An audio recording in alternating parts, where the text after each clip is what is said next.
I tai atu tētahi māma e mate haere ana I te mate pukupuku ki te u ki mua I te komiti whiriwhiri hauora o te whare pāremata I te rānei.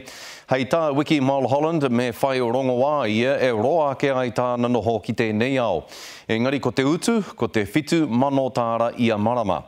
Kei te pakanga a Wiki rāua ko tana tāne a Malcolm kia whai wāhi ngā uri katoa o tēnei whenua ki ngā rongo wā, pēnei I ngā mea mo te mate pukupuku. Anei rā tātātou tu te tōranga pūa e ruere rere kura. I koe tai ana rāua ki te komiti whiriwhiri I ngā take auora.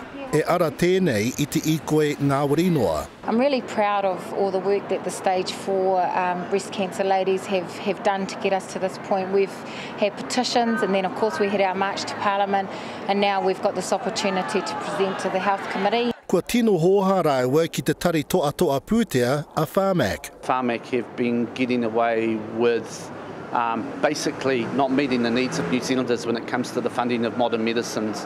So a blowtorch needs to be applied to Pharmac in order to address some of the outstanding issues that exist. I'm sad and scared, but here in New Zealand we are so far behind the rest of the world in funding modern medicines.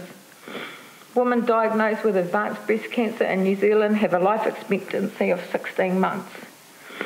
That could mean that I have my angel wings in October next year. Ai tāna, e kore e taia e te minita take aura tēnei take, te karo. I don't think the Minister can any longer wash his hands of some of the inactions that Pharmac have been guilty of for a very long period of time. I oi, ai tā rāua, me whakatewhetewha te komiti I a Pharmac. I'm very optimistic that we will eventually get our inquiry into Pharmac.